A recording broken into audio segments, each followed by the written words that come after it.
Good afternoon, ladies and gentlemen. The seventh session is on pharmaceutical strengthening correlation between chemical and pharmaceutical. And the topics that we will be covering is growing linkages between pharmaceutical and chemical, building a conducive policy environment for growth, sourcing raw materials, creating value chain, and need for a robust supply chain and logistics. We have an eminent speaker list. We have Mr. Rajendra Chunodkar, President Manufacturing Operations Lupin Limited. He has 3 decades of experience and he has handled various roles including global supply chain, technology transfer, manufacturing and projects. And he leads the company's manufacturing sites in India. Next, we have Mr. Prashant Sharma, Chief Technical Officer, Cadila Healthcare. Mr. Sharma has served in various business roles for over 2 decades. He is part of Zydus senior leadership team and manages group manufacturing, formulations, and API. We have Mr. Sudarshan Jain, Secretary General, Indian Pharmaceutical Alliance, in short, we call it IPA, and Senior Advisor, Apex Partners. With strong passion for healthcare and the education sector, Mr. Jain is a board member of multiple organizations. He has served in several leadership positions for over 40 years in the healthcare industry. We have with us Mr. Dr. Hardik Joshipura, Chief Executive Officer, Innovasin. Prior to joining Innovasin in May 2022 to 2020, Dr. Joshipura had occupied several leadership roles at Merck, KGA, Sigma, Aldrich across different functions. Previously, he was General Manager SAFC at Sigma Aldrich India and responsible for sales and marketing of custom chemicals business in India. We have with us Mr. Milan Patel, Joint Managing Director, Troika Pharmaceuticals. Mr. Patel has more than 30 years of in-depth experience in pharmaceutical manufacturing and quality control operations. He has been a key contributor in establishing various operational and management systems within the company. And we have with us Mr. Sudhir Turaskar, Senior Business Director, Asia South, Business Line Healthcare, Evonik India. Mr. Turaskar has been with the company since 2011. Earlier, he has also worked at Colorcon Asia Private Limited and Knoll Pharmaceutical. He holds a bachelor in pharmaceutical chemistry from Goa University and MBA from Goa Institute of Management. So what we do is we will start with a short presentation from Sudhir and then move on to our panelists. So over to Mr. Sudhir Turaskar. Thank you, Praveenji. Thanks for the introduction, and thanks everyone. Special thanks to the esteemed panel. Thanks for giving this opportunity to present at this forum.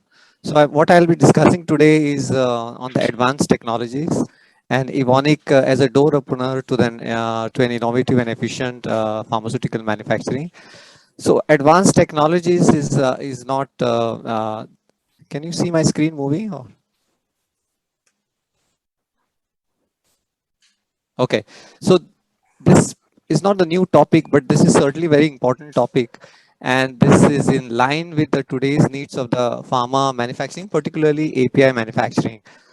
So we see increasing needs for quality products, high value products, increasing number of complex API steps, manufacturing step that is involved. Also a lot of hazardous chemistry involved in manufacturing. Flexibility, reliability, global supply base that we talked about, Praveenji also mentioned about it, and sustainability as a topic. So there are a lot of these topics which are the new trends for the industries, and to cater to this, Evonik has brought a lot of advanced technologies in these areas. So I will not go into details of all the technologies. So we have a total of 11 technologies that Evonik has to offer in this, primarily to cater to these needs of the today's market, particularly in manufacturing of APIs. Okay, I will be focusing primarily on 4 of the technologies, one by one, and also those are the those are the major challenges in the industries, and Evonik is actually working towards catering that. Okay, so as I mentioned, there are 11 advanced technologies that we have to offer, but particularly in today's discussion, I'll be talking about high potent API, continuous processing, chemistry in water, and MPACs and PACs. Okay. starting from packs. Okay, so packs are not new. Okay, so we know that there are different kinds of packs in the market, and there are also commodity packs. But the specialty here that Evonik is bringing is high purity packs. Okay, so these are actually, pagylation is nothing but an attachment of the pack to an existing drug molecules. Could be also peptides, proteins, and antibody fragments, and it brings lot of benefits, particularly safety, efficiency, drug solubility, and also protects from degradation. So there are a lot of advantage and benefits of the attachments of the packs to the existing molecules. Now, in addition to this, pegylated API also may be eligible for an IP protection, and this can be therefore applied for life cycle management, and therefore improving on the IP side for existing products. Now, the chemistry involves handling of the hazardous material as like ethylene oxides, and Evonik has a decade of experience into this, not just in the lab scale, but also in the commercial scale in our site at Germany and in US.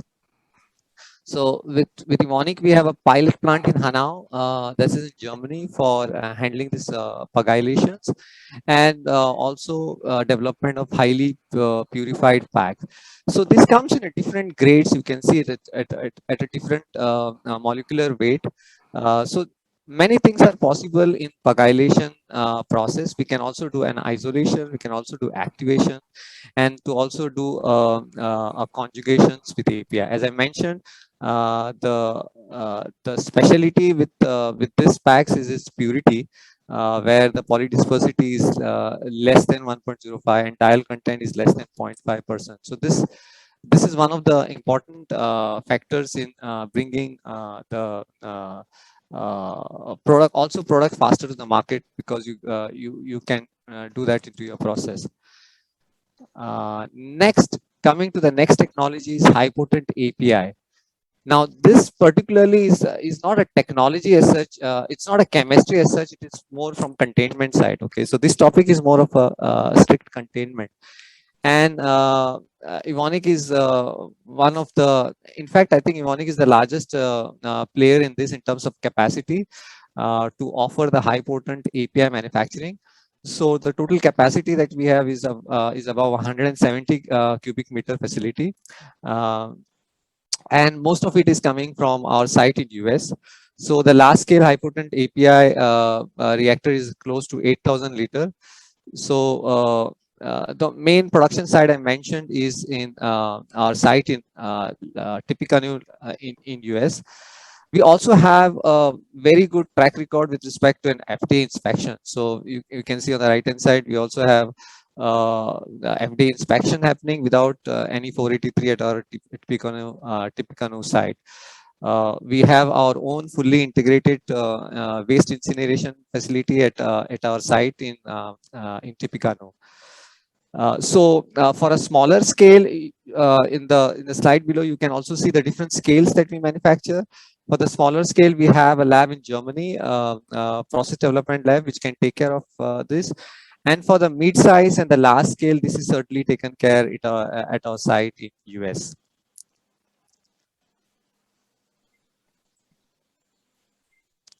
The third technology that I'm discussing today is on the continuous processing. Now, continuous processing is as a topic is not new. I mean, this is in the discussion for many years, and also it has its own challenges. But particularly, if you see the benefits of continuous processing, it has a lot of benefit. I mean, particularly from the cost side, the total investment involved in the continuous processing process is much lower than if you do directly into the pilot on a manufacturing plant.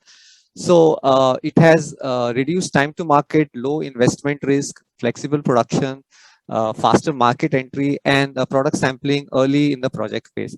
So Evonik actually offers a modular continuous plant, or we also called it MCP, or it's also called as a container based model, where most of these reactions are taken care into this container system, where the process, the reaction happens in a very small quantity. The beauty is the customizations of the reactors that you can use into it. So different things is possible. But the whole story in this is that because the size is small, many reactions can be taken care without lot of investment. And also the sampling and the output of this container of these reactions can be easily tested. So this does certainly helps in coming to the market. I mean, if there is a pressure of entering into the market faster, then this is a very good module to apply, because you can have this reaction at a very small volumes and actually customize it to the requirement. So Evonik has a record of handling various kinds of reactions in this kind of container system. Now, as I said, there are other challenges from the regulatory aspect, because I mean, it does not obviously has a batch system, so tracing becomes an issue. So FDA related challenges are there, but more and more there is an acceptance of this from the industry, and there is certainly a direction towards looking at this continuous processing as an option, where the investment, large scale investment, is a challenge. So we see large amount of inquiries in these areas, and for particularly for high value APIs. Yeah. And the last technology that I'm talking about today is chemistry in water. This topic is more from the sustainability side. So this is and more, I mean, all of us know that in our organic, I mean, in our chemical reaction, there is a lot of waste of organic solvents. So this technology is technology of chemistry in water is actually from coming from Professor Lipschutz from US. This is we have a license to use this technology from him. So it's basically a technology which utilizes a surfactant to perform the organic chemistry into this micelle. So as you can see in the diagram, the micelles are formed, and the reaction actually happens in the lipophilic cores of this micelle. So the drug products enters into this and forms the reaction. The reaction takes place in the core, and then the product is secreted. So obviously there are a lot of kinds of reaction that can be done. Broad range of reactions can be done into this, like peptide couplings, and the benefits are many. I mean, besides the sustainability topic, because it's more nature friendly, it also there are also other advantages, like the reactions. I mean, it does not involve a lot of heat in the reactions, and also the reaction can be faster. So beside the sustainability topic, this is also a topic where the efficiency of the reactions will be increased manifold. So therefore, this is one of the clean technology that Evonik has brought into the industry for discussion. So these are the 4 technologies that I wanted to discuss today, and with that I conclude my presentation. Yeah, thanks for your attention. If any questions, we discuss in panel. Yeah, thanks, Sudhir, for your presentation. And now we would start the panel discussion. So I would request Mr. Rajendra Chunodkar, sir, if you can talk about how the dependence on China can be minimized, because presently for the key starting materials and a lot of other things, we are dependent on China. And if you can also talk about the supply chain and logistics part of it. I would request all our speakers to please put their video on so that we can have a look at them. So Mr. Milan Patel ji, Prashant Sharma ji. Hi, So, good afternoon. yeah, good afternoon. Thank you. So I think we have to look at how the pharma and the chemical industry is interrelated. Because if we look at the pharmaceutical industry, we generally do in the finished product as well as the API. And in finished product, we are dependent on course, the API, of course, and then the excipients as well as the packaging material. And in case of packaging material, again, we have less dependency on China, I will say, because it's plastics and some of the aluminum also is imported from there. But as far as the excipients are considered, this is again animal-based or the vegetable-based, and there is less dependency. The major dependency which happens is on the API side. In API, mainly we have, key starting materials, then we have the other chemicals, reagents, we have the solvents. So on all these, we are, dependent on China, and slowly the dependence is reducing, especially on the, if you look at the KSM, now we have, earlier most of the KSM used to come from China, but now a lot of, new ancillary industry has come in India, especially in the Hyderabad, the Andhra region, Telangana region, and then we have many small players who are making KSM, but they again depend on the main chemicals, the building blocks which come from China. And again on solvents, though there are suppliers from the other continents, but again China, we are fully dependent. Just to tell, approximately 42% of our purchases are dependent on the chemicals, and out of which probably 30 to 40% will be still coming from China. And today the situation in China is really difficult, considering what the power issue we have there, because of which the working of the plants is becoming an issue. Also, that we have the container problem, container issue, the freights have increased. And so all this is leading to a major issue as far as the pharma is considered. Though I think for next quarter and all, probably we are fully covered as far as the inventory is considered. What we have to see is how the situation improves.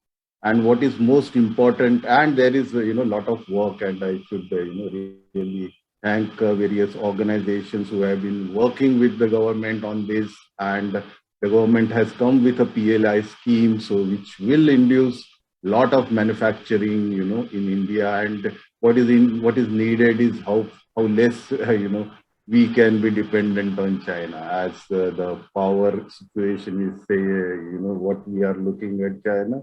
They will have to be first cater to their own production rather than to the countries outside. So that's what I wanted to talk on this issue.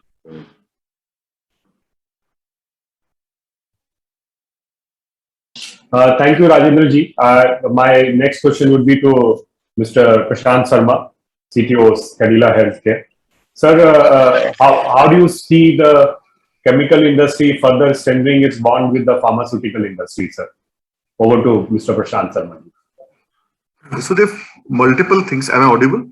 Yes, sir, you are audible, sir. Yeah. One would be for us to expand the base in India, the capacity, as well as vertical integration by reducing the coupling, or basically decoupling from China. I think that is something which the chemistry, where the chemistry development has to happen, R&D has to happen, because a lot of KSMs which we buy, or API industry is dependent on advanced intermediates from China, and therefore we try to reduce the steps in our own manufacturing.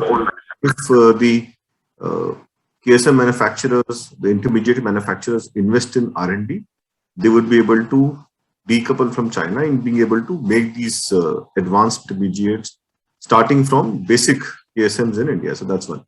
Other thing is setting up capacities in India, investing.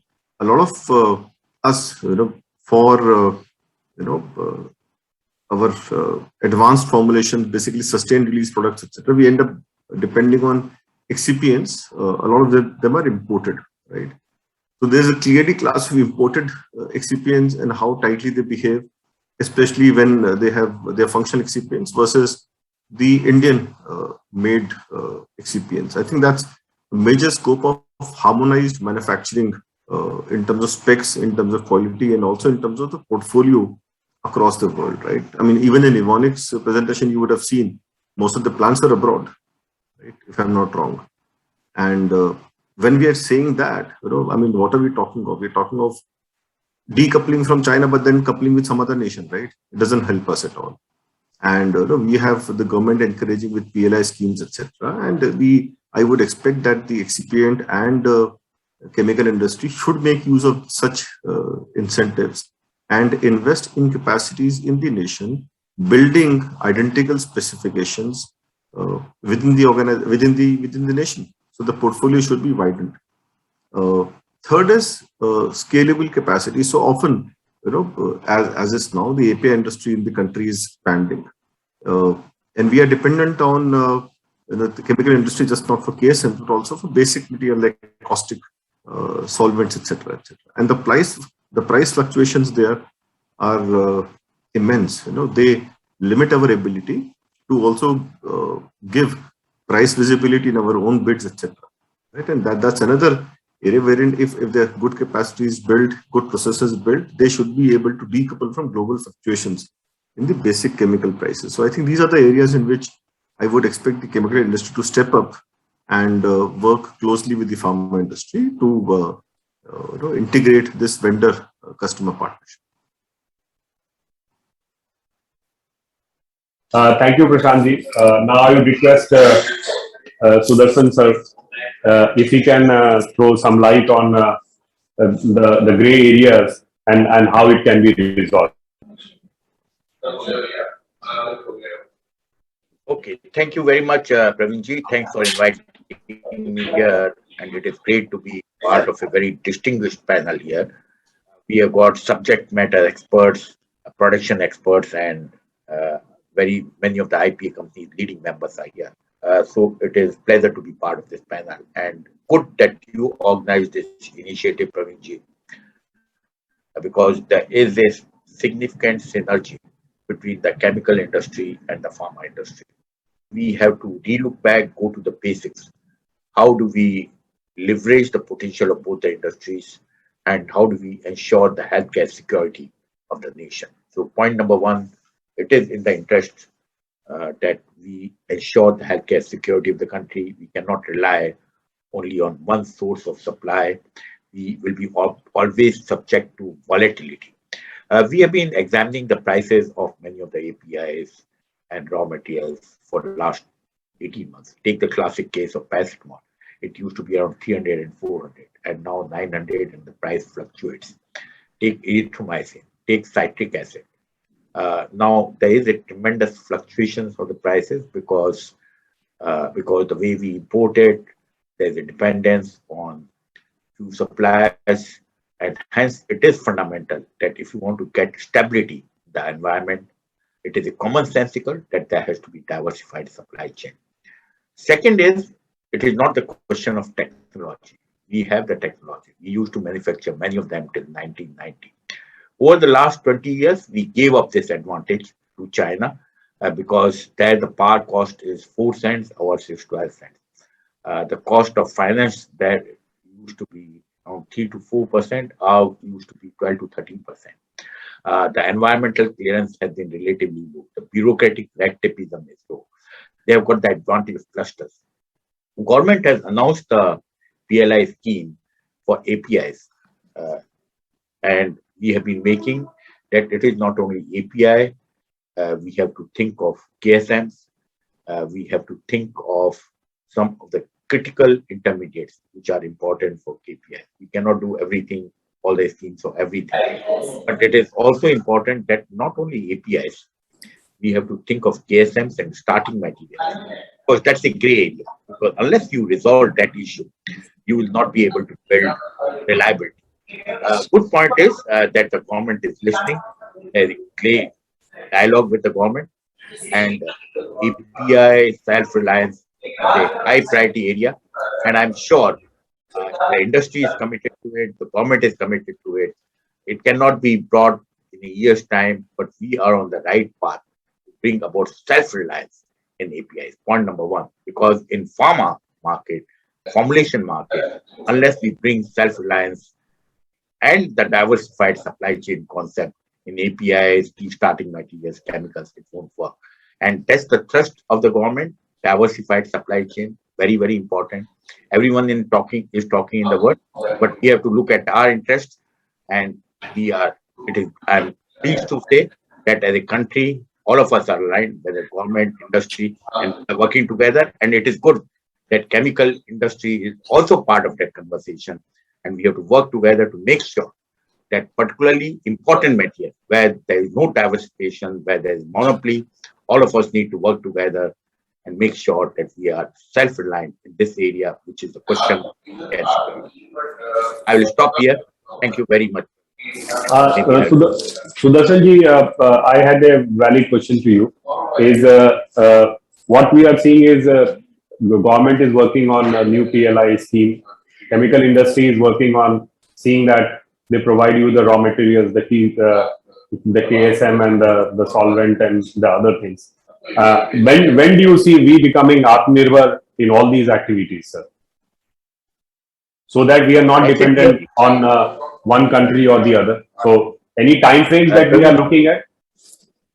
Praveenji, we lost this advantage for last 20, 25 years, 30 years. Right? Okay.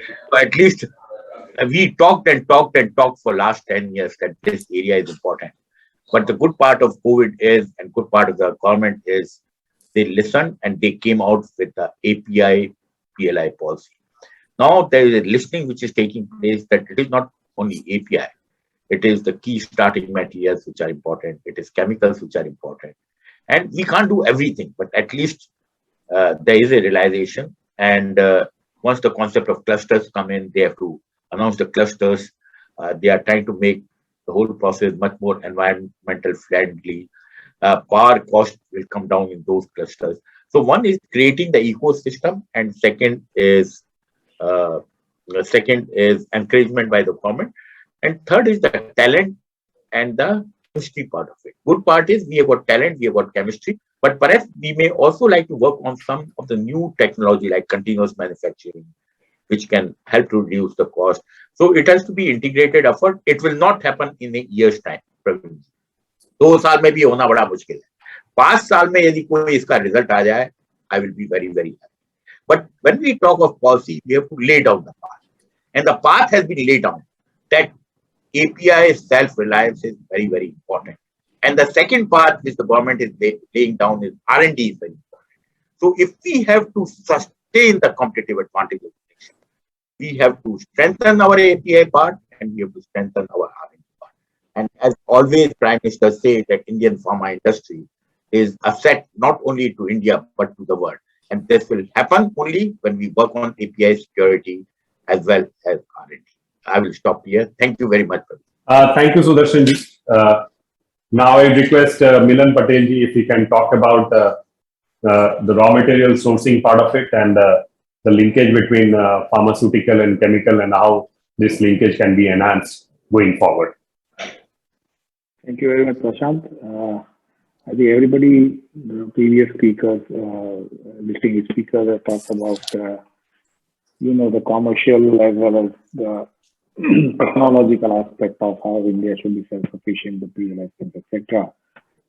The pharmaceutical technologies, when we talk of connections between API or chemical and a pharmaceutical, which is a finished product.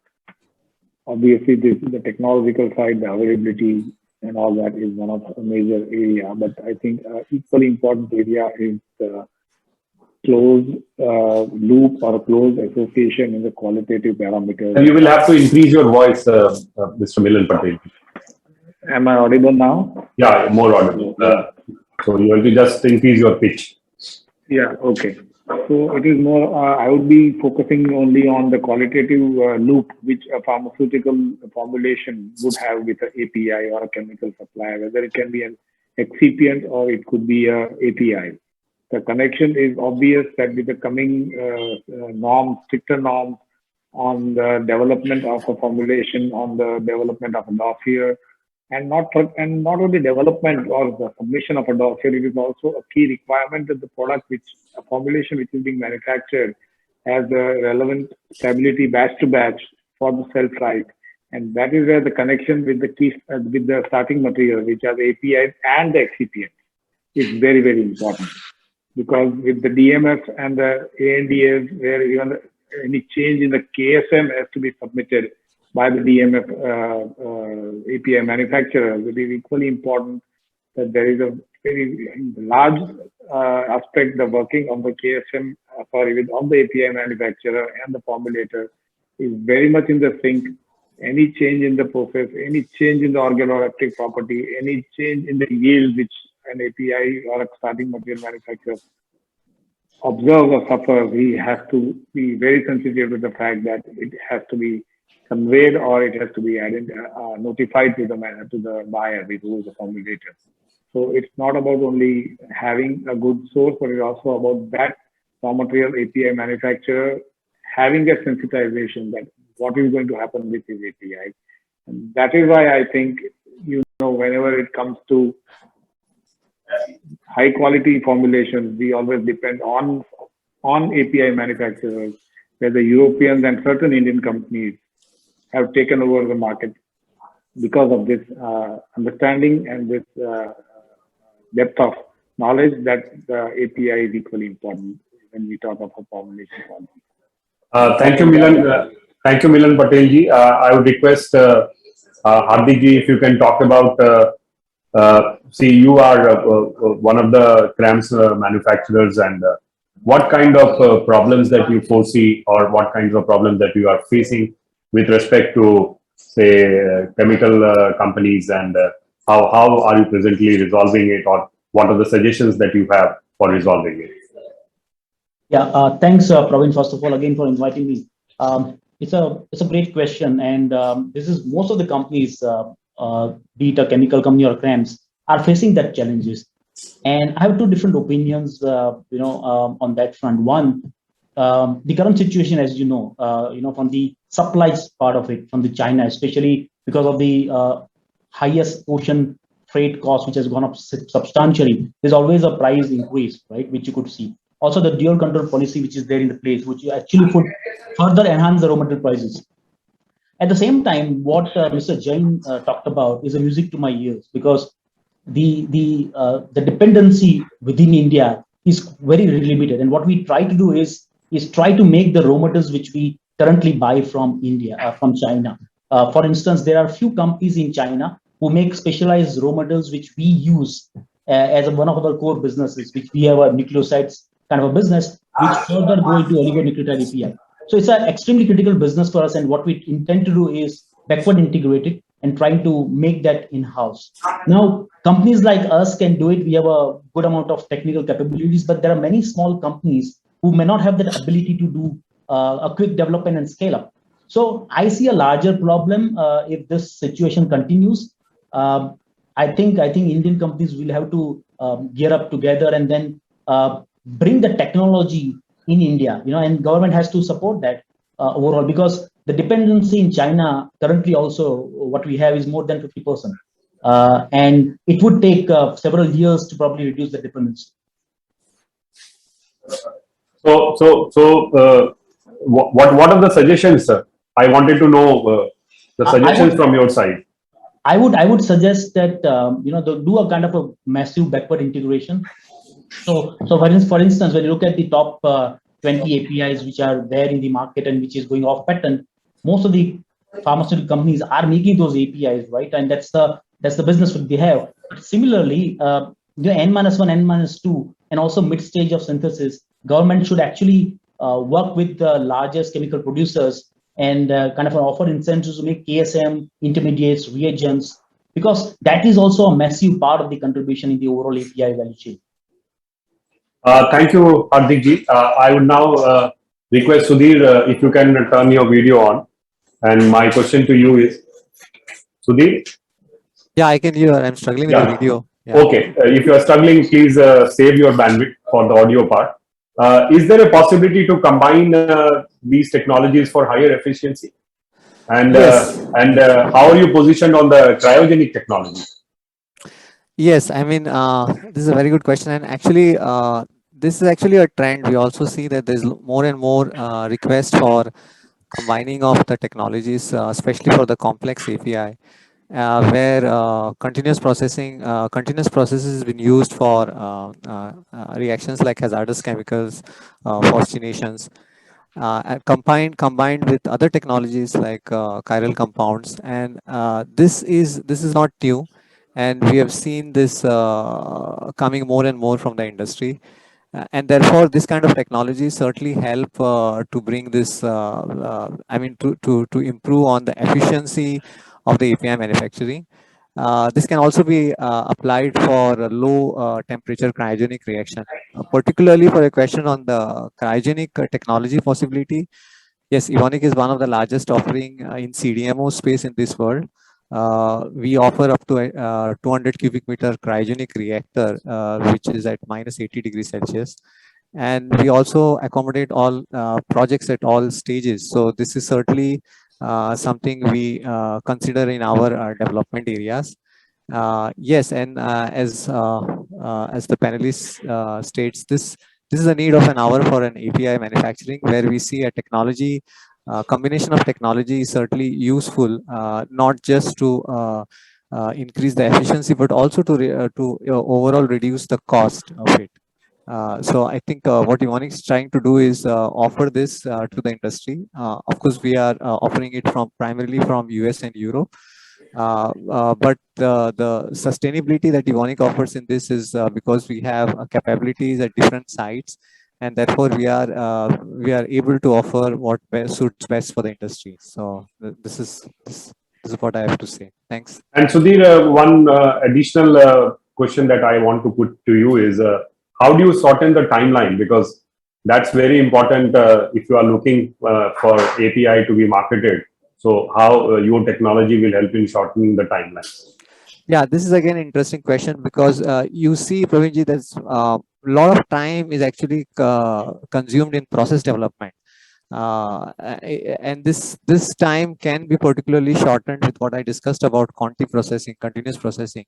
And one of the panelists also mentioned about it, the effectivity of continuous processing, and which certainly help to reduce the overall development time, because this processing would be done in the slides that I've shown is in the container based system, where the total exposure of the reactor size is very low, and you can actually do this in a very loop based function, where the output can be seen immediately, like for example samples at an early stage, and therefore this can be tested without directly going into the pilot plant, regular plant, which can be also very expensive. So total cost can certainly be reduced if we use this continuous processing. Again, there are challenges as we discussed about industry challenges, like whether the conti processing can bring the trace to the batch, like what we do for the batch processing. But certainly the industry has an acceptance on this process per se, because it has its own advantage. So I think this will certainly help to shorten the shorten the timeline for API to market. Yeah. Thanks, Sudhir. Now I come back to Rajendra ji. Sir, if you can talk about the increased role of chemical and petrochemical in the pharma products, and what are the regulatory challenges and how it can be, what we can say, eliminated or minimized going forward. Yeah, I think, as I said earlier, we have a lot of dependence, especially, we manufacture our own APIs.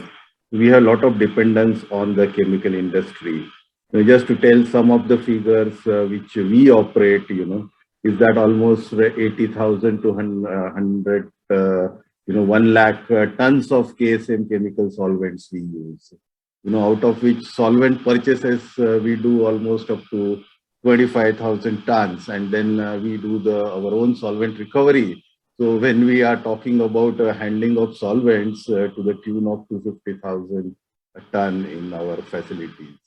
Also, the KSMs which we purchase is around 25,000 tons. So, but in a year. But if you look at the KSM manufacturer, the ancillary industry which produces this KSM, they are dependent again on chemicals, and this will be somewhere again, almost 7 to times of the chemicals they may be using for our. So I'm talking only about one pharma, that is Lupin. So there are n number of organizations in India. So we have to multiply by those numbers.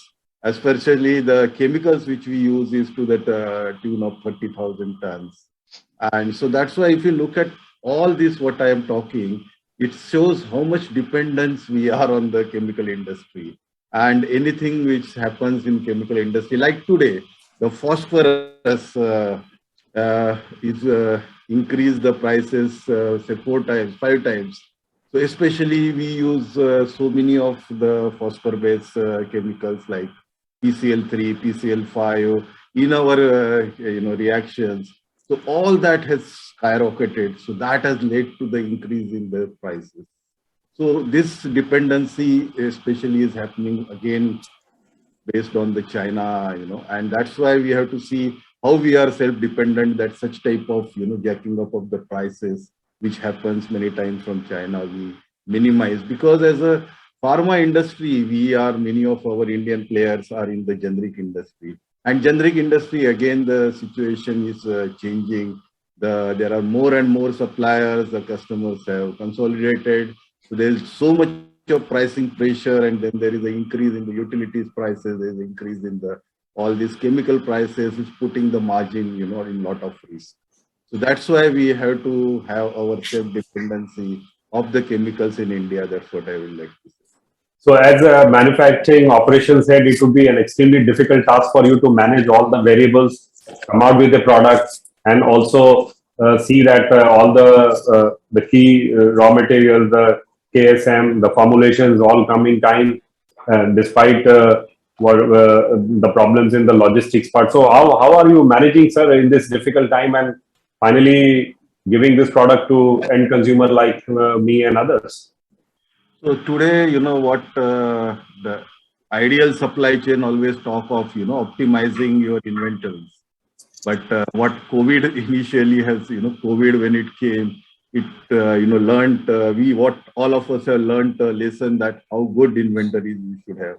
So it's not optimizing, but, maximizing sometimes the inventory. Because if you are talking about the inventory, whether it is in terms of your final product or whether in terms of API or in terms of your intermediates or the KSMs, how much inventory you can manage in such volatile situation where the prices are increasing, the availability is a concern. So now we are at least looking for at least 2 to 3 months of the inventory when it comes to the KSM, and that's what is keeping us running. Also, the cost part, when we look at the cost, I think the total emphasis has been, how do I increase my efficiency? Like, Sudhir was talking about continuous processes. I think that these are the things, the new technology, which, we are also pursuing, how we can, bring down our costs. Also, another thing which is really helping, the pharma industry as well as the other industry is the use of digitalization. How do I use, the golden badge, the digital twins to increase my efficiency, to increase my throughput and be competitive? And that's what, all of us are doing. Thank you, sir. Now I would request Prashant, sir, since you take care of the technology part of it, sir, and with the new pharma technologies coming into picture, which will help in increasing India's share of exports in the global formulation part of it. So, do you see any cooperation between the pharma and the chemical sector going forward, or a strong cooperation, so that you can work together and come out with something new which will be helpful for the global community as well as Indian community?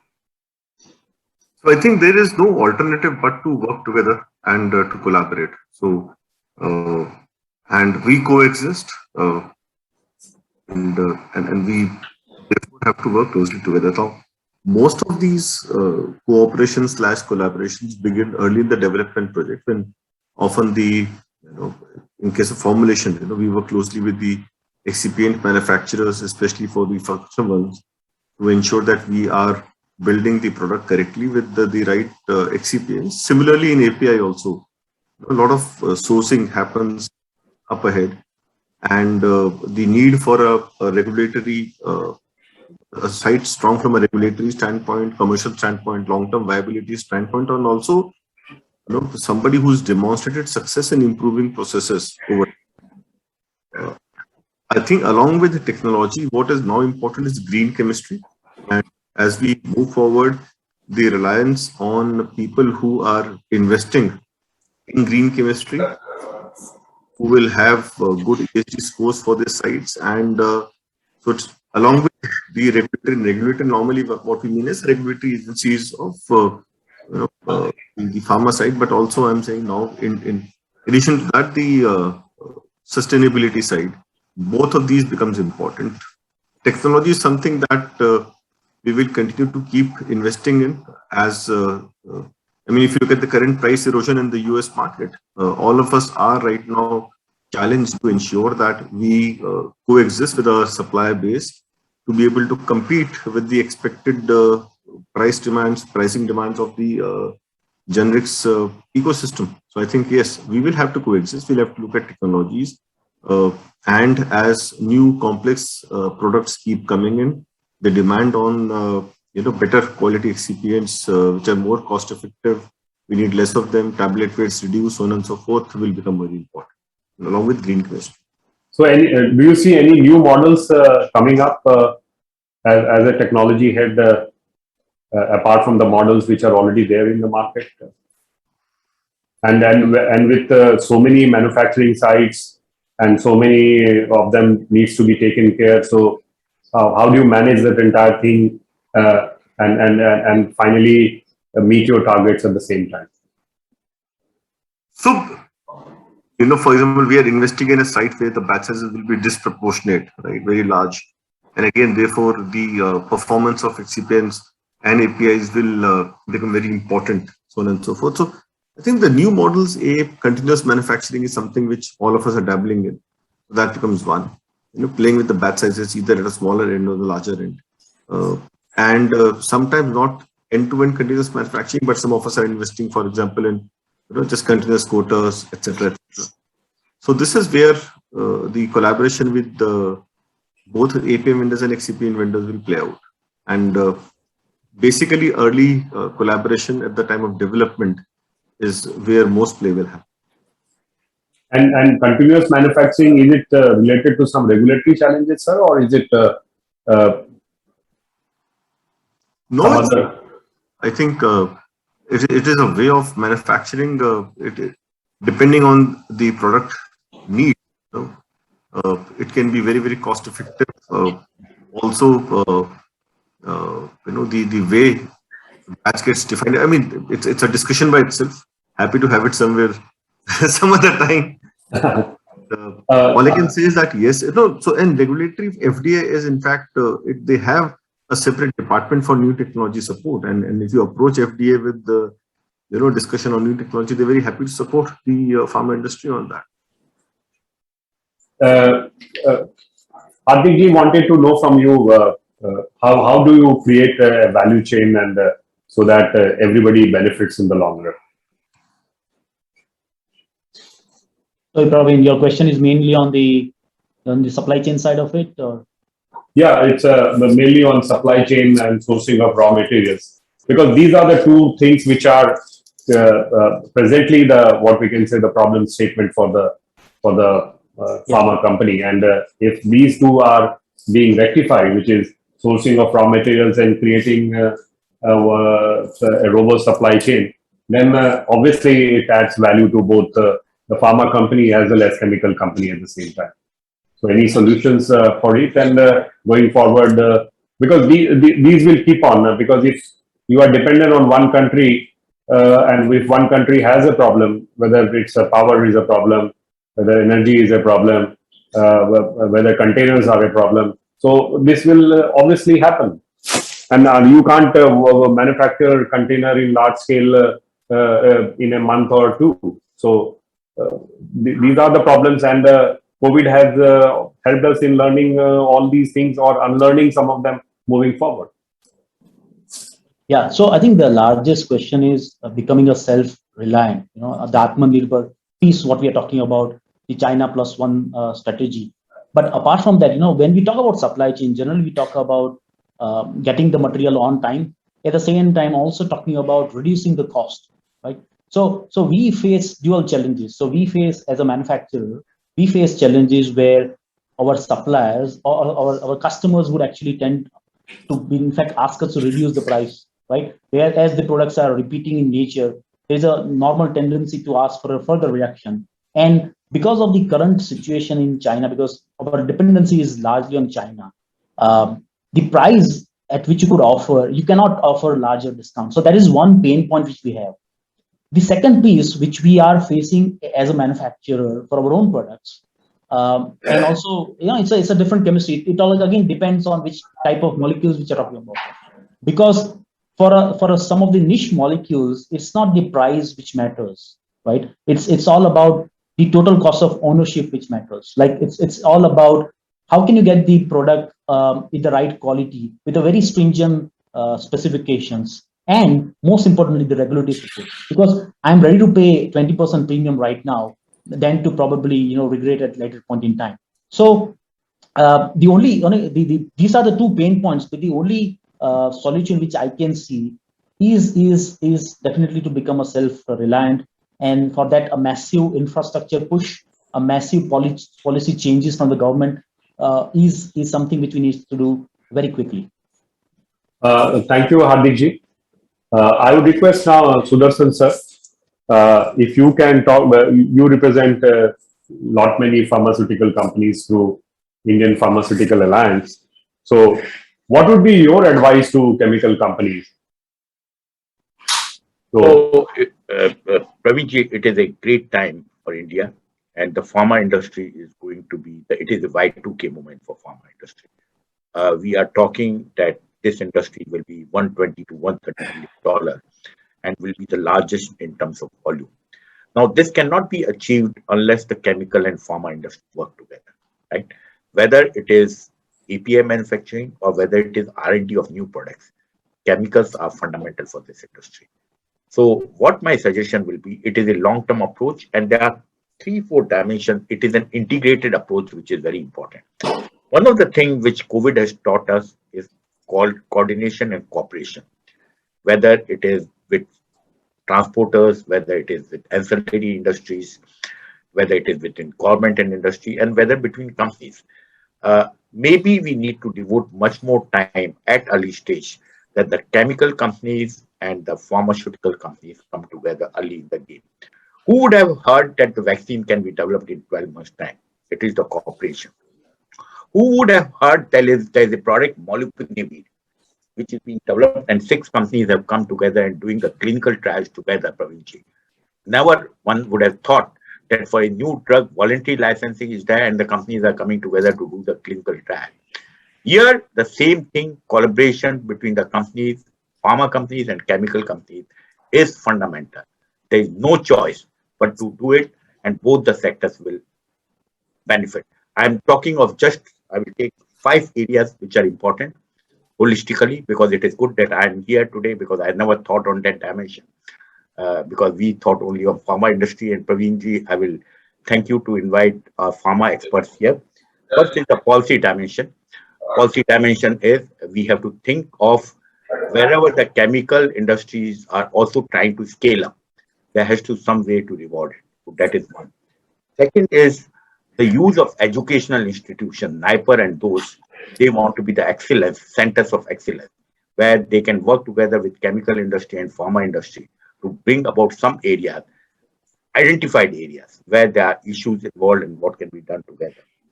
The third is technology. We have to think of scale when we are fighting with China, when we are fighting on a global scale. We cannot talk of small plants. We have to talk of global scale plants and global technology. That's the third area. Fourth is continuous improvement of technology, both the systems working together. And last is, it is a long-term battle. It cannot be resolved in a smaller time. And only one additional point, which was talked by Prashant, green technology becomes very important, because environmental issues are maximum with chemical industry as well as API. And we have to be aware and take cautions right at the beginning that we are taken care of the technology and green chemistry when we are talking of this issue. I will stop here and thank you very much, Praveen. I think, sir, you have beautifully put all the points together, and I believe these points are very relevant. If we, in our small way, if we can do anything for as a media which covers both pharma, chemical, and petrochemical, we would love to work with you and see to it that we can help in the cooperation model and faster cooperation model, as you rightly gave the example of COVID vaccines, and all our vaccines are really helping not only our country but other countries also at the same time, and even their efficacy rate is also very good. I would not say that we are below par. So those days are gone, and as you rightly said, if we do the coordination and cooperation in such a way, and it should be tightly linked right from the R&D. If we start doing that, I think there is no stopping over. And you beautifully summed up with your 5 points that you mentioned. So we are there, sir, and that's the reason we included this as part of our session, so that but since we come from the chemical world, and pharmaceutical was a new topic for us, but we thought that this is very important. That's the reason we incorporated this in this next gen chemical and petrochemical summit 2021. And now I would request Sudhir, if you can talk about here all the players were talking about green chemistry. So I wanted to understand from you, Sudhir, is how is Evonik contributing to sustainability and green chemistry for the pharmaceutical industry? Yes, yes, Pravinji. This topic is actually at core at what Evonik does, primarily in the manufacturing side and also in the development side. We as a group has a self-imposed target for CO2 reduction, and we are also responsible for consumption and production. So Evonik is actually EcoVadis partner and is listed in the Dow Jones Sustainability Index. So this is certainly very important topic to us to address, and you can see because of this we are already associated with EcoVadis. Sustainability is a big topic not just for us but for also our customers, and this is applicable globally. We also see impact of this in China, and how this has to be addressed even in the manufacturing plants in China. So pharma companies for us provides also conducts the audit, and therefore has to match to their requirements in terms of the sustainability target. So Evonik has to comply to that. And one of the technologies that you would see in my presentation we presented was a chemistry and water technology, which is in a way a direct link to the category of sustainability, where the whole idea is to significantly reduce the organic solvent and use the green chemistry option to, and also at the very low reaction temperature. So to sum it up, Praviji, I think this is a very important topic for us. It is at the core of what we are developing, and Evonik is committed to continue to work on its CO2 reduction target. Yeah. There are two questions which are there, which have come from the delegate. Yeah. One is from Dr. Ravi Kinikar. What are the molecules where we can see opportunity over China? And here I would request Mr. Sudarshan Jain sir to reply. And the second question is, India needs a greenfield chemical complex. We are weak in C3 chemicals and certain specific technologies. I believe many plans did not work out. What is the bottom line on this? So I would request Rajendra ji if he can take, or Prashant ji if he can take this. So first to Sudarshan ji for the first question with respect to molecules where we can see opportunity over China. So let's say take the case of paracetamol.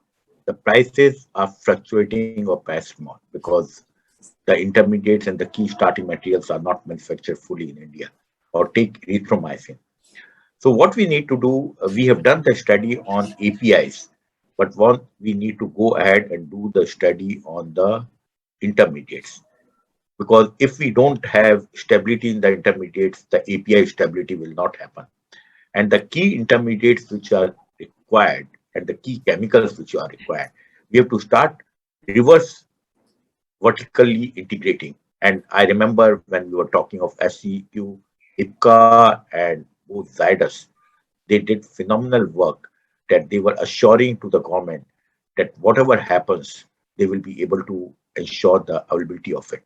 So the question lies at this particular moment is go back in coordination with the chemical industry, which are critical, and where there are no diversified supply chains are available. Attack first large volume where there is single suppliers, and if we start making it and get to a scale, that will be the starting point. But as I said earlier, Pravinji, we have to work together right from development stage till the end stage. And it is possible to do it. We have demonstrated it with SCQ and other molecules. I will stop here. Thank you, sir. And sir, if you can take the other question, Rajendra ji. C3 chemicals.